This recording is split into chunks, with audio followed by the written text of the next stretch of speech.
Oh, that is really helpful. I have made that mistake. I made that mistake a long time ago and I haven't done it since. Speaking of, running campaigns right now, I think in one of our conversations you said that they do change the algorithms a lot. Are there any upcoming changes that you know about that we should be aware of? Yes. I always have to couch this in what can I talk about and what can't I talk about.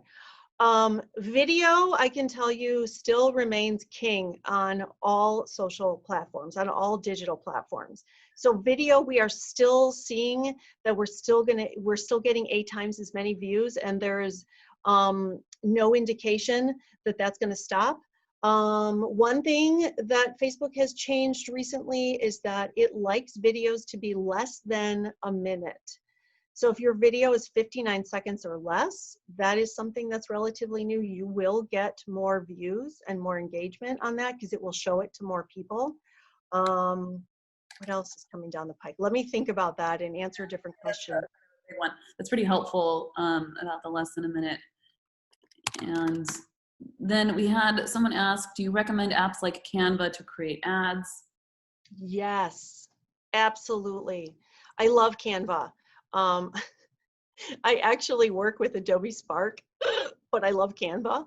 Canva is great. The free version can create things in a lot of different sizes, so that it automatically, will show you the right size, especially for banners, because those are tricky sizes.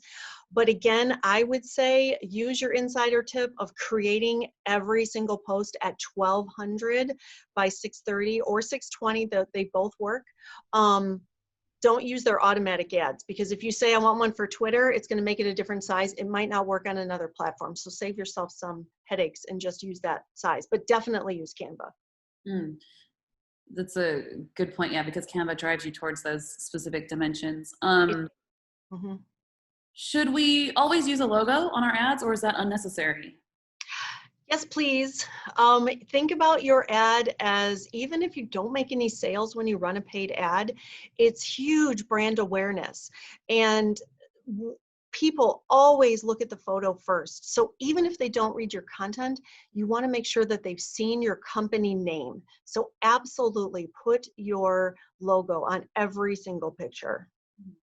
And someone asked, performance of content-driven ads, such as 10 tips versus the general my service is great. Any trends on that stuff? Yes, trends are that you should talk to one customer in one ad. So if you put out an ad that says, hey, we provide carpet cleaning services, let us know if you need us, and you focus that on businesses and homeowners and renters, that's going to do much worse than an ad that you say, hey, renters, you have to have your carpet cleaned, call us for a great price. And just then when you go in on your interests, choose people who are renting. You can actually choose that. Things that are targeted that way will do much better and will get you a lot more engagement than a general targeting. The 10 tips or the 5 tips, those are fantastic. People love those. So the best way to do it, and this is again a little bit more complicated, but is to put on your blog on your website your 10 tips for finding the right dog breed. And then when you do your paid campaign, you don't have to use a lot of content. You can just say, hey, would you like to know what the top 10 dog breeds are right now in Arizona? Then let them click through to read the rest of it. It keeps your content lower on social and it drives traffic back to your website, which is a much better pace to convert them than it is on social. Nice. And thank you so much for staying with us a little bit longer. Any B2B versus B2C tips? I will say that B2C is an easier target because the choices for choosing the interests, there's a lot more interest related targets than there are industry related targets. So there isn't always the exact title that you want to reach.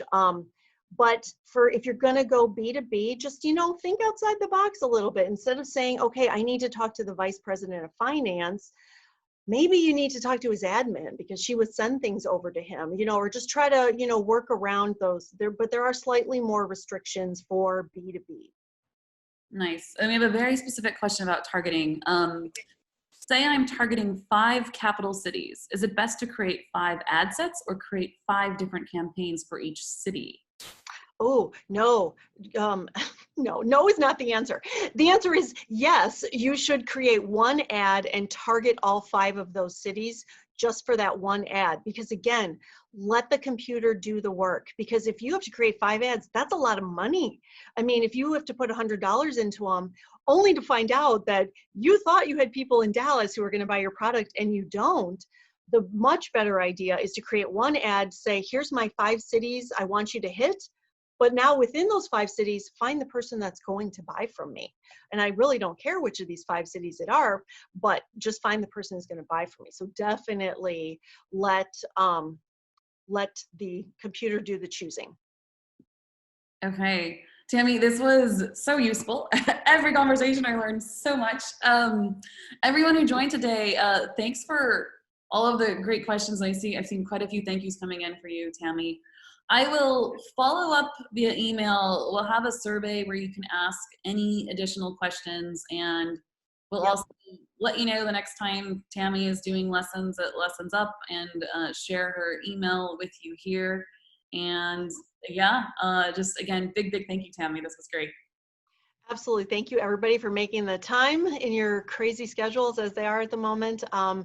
And definitely, if you have a simple question, you can reach out to me at my email and I'll send you back an answer. Or if it's more involved, we'll schedule you for a lesson. So thanks for joining. Bye, everyone. Bye, guys.